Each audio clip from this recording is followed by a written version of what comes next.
السلام علیکم، میں وسنت تیمور جکھڑ اور آپ دیکھ رہے ہیں ریاست.pk۔ آج میں جس خبر کو ڈسکس کرنے لگا ہوں وہ ایک ہمارے ہاں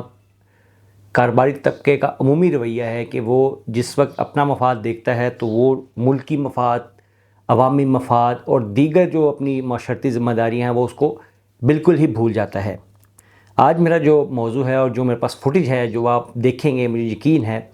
کہ آپ میں سے بہت سارے احباب جب اس فوٹیج کو دیکھیں گے تو ان کے دل میں بھی وہی جذبات آئیں گے جو اس وقت میرے ہیں یا ان افراد کے ہیں جنہوں نے اس فوٹیج کے اوپر مدعا اٹھایا ہے اور معاملے کو آگے لے جانے کے لیے وہ کوشاں ہیں۔ میں تھوڑا سا تذکرہ کر دوں کہ یہ فوٹیج یا یہ جو معاملہ ہے یہ پاکستان میں سلاٹر ہاؤس یا میٹ کمپنیز کا ایک معاملہ ہے کہ وہ کس طرح آپریٹ کر رہی ہیں، وہ کس طرح ملکی مفاد کے خلاف جا کے صرف اپنا پروفٹ دیکھ رہی ہیں اور کس طرح وہ انسانی جانوں کے نقصان یا صحت کے جو ہے نقصانات کا ذمہ دار بن رہی ہیں۔ تو جناب میرے پاس ایک فوٹیج موجود ہے، شیخوپورہ روڈ مریدکے کے اوپر واقع ایک سلاٹر ہاؤس ہے، کیٹکو اینڈ کمپنی جو ہے، جو انٹرنیشنل میٹ سپلائر ہیں، گجرانوالہ سے تعلق رکھنے والے حاجی خالد صاحب اس کے اونر ہیں۔ ان کی کمپنی کے ایک یعنی کہ آپ یوں کہہ لیں، میں اس کو یوں چھوٹے سے الفاظ میں کہوں کہ ایک سکینڈل منظر عام پہ آیا ہے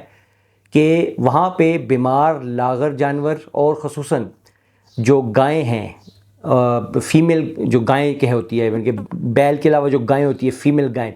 اس کی قربانی کی جا رہی ہے۔ ان میں بعض گائیں ایسی بھی ہیں جن کے پیٹ میں بچے بھی تھے۔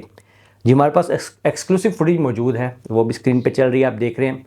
کہ کس طرح آپ کو جہاں پہ ان کا وہ ویسٹ رکھا جاتا ہے وہاں پہ آپ کو اس ویسٹ میں سے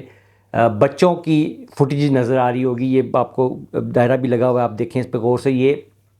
گائیں جو ذبح کی گئی ہے سلاٹر ہاؤس میں، کیٹکو اینڈ کمپنی کے جو سلاٹر ہاؤس ہے اس کے اندر کی یہ فوٹیج ہے جہاں پہ یہ بچے کو، یہ گائیں کو ذبح کیا گیا جس کے پیٹ میں بچہ تھا، اور یہ ایک سے زیادہ ایسی گائیں ہیں۔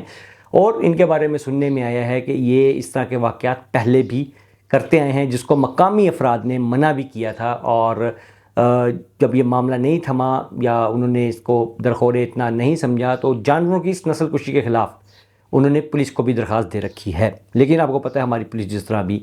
وہ ایکشن لینے میں ٹال مٹول کرتی ہے، تاحال ابھی تک کوئی اس پہ اوپر ایکشن شروع نہیں ہوا۔ میں آپ کو یہاں پہ بتاتا چلوں کہ پاکستان میں سلاٹرنگ کے حوالے سے جو ایکٹ موجود ہے وہ ہے West Pakistan animal slaughter control act 1963، جو کہ تھوڑی سی تبدیلی کے بعد، کیونکہ ویسٹ پاکستان تو بعد میں وہ نہیں رہا، تو اس کے بعد تھوڑی سی تبدیلی کے بعد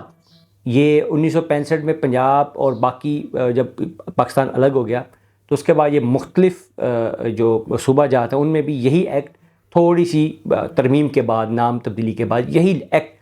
لاگو ہوتا ہے۔ اس میں واضح طور پہ لکھا ہوا ہے کہ آپ کوئی بھی ایسا جانور، خصوصاً جب گائیں کی بات کرتے ہیں، کہ جو ایک انڈر ایج ہو یا اس کے پیٹ میں بچہ ہو یا وہ یوزفل ہو۔ یوزفل اب گائیں کس طرح ہو سکتی ہے کہ یا تو وہ بچے پروڈیوس کر رہی ہے یا وہ دودھ دے رہی ہے، تو آپ اس کو ذبح نہیں کر سکتے۔ یہ ایکٹ کی خلاف ورزی ہے کہ اگر آپ اس کو ذبح کریں گے، اور اس کے اوپر مختلف جو ہمارے آئین ہیں اس کے آرٹیکل 428 اور 429 اس کو کور اپ کرتے ہیں، جس کے مطابق اگر اس طرح کا کوئی بھی ایکٹ کیا جائے تو وہ آپ کو 2 سال سے لے کے 5 سال کی سزا ہے، اور اس کے علاوہ اس کے اوپر بھاری جرمانے بھی ہیں۔ لیکن عملی طور پہ پاکستان میں کیا ہوتا ہے یہ سب بہتر جانتے ہیں۔ تو میرا اپنا ذاتی رائے ہے وہ یہ ہے کہ کیونکہ پروفٹ میکسیمائزیشن ہر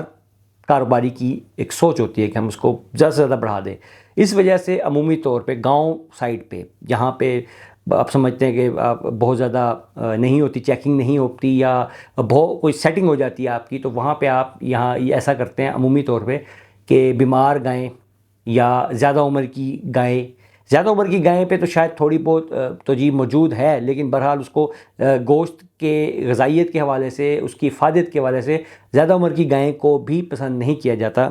تو بہرحال وہ بھی ایک طرح سے انسانی صحت کے ساتھ ایک اچھا سلوک نہیں ہے۔ اس وجہ سے جو زیادہ عمر کی گائیں یا بیمار گائیں یا بیمار جو جانور ہے اس کو لے کے اپنا پروفٹ بڑھایا جاتا ہے، اور اس طرح کے کیسز میرا خیال میں پاکستان میں تو عام ہے، لیکن کوئی کارروائی نہیں ہوتی۔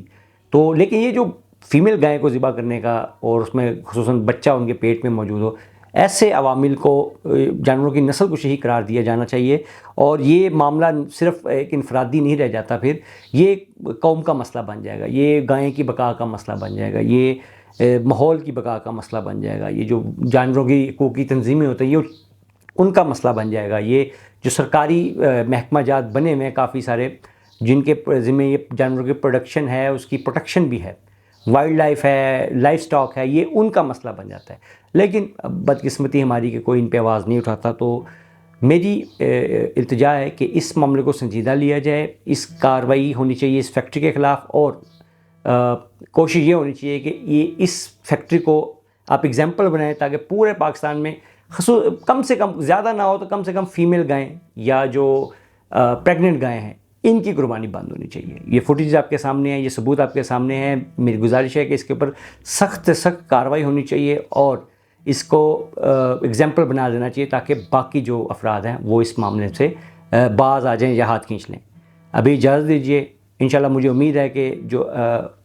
حکام اعلیٰ ہیں، ارباب اختیار ہیں، وہ اس کے اوپر ضرور کارروائی کریں گے، اور میں منتظر ہوں کہ وہ اس کے اوپر کیا لائے عمل دیتے ہیں جو ہماری قوم یا ہمارے ملک کے لیے ایک پروڈکٹیو قدم بن سکتا ہے۔ اجازت دیجیے، اللہ حافظ۔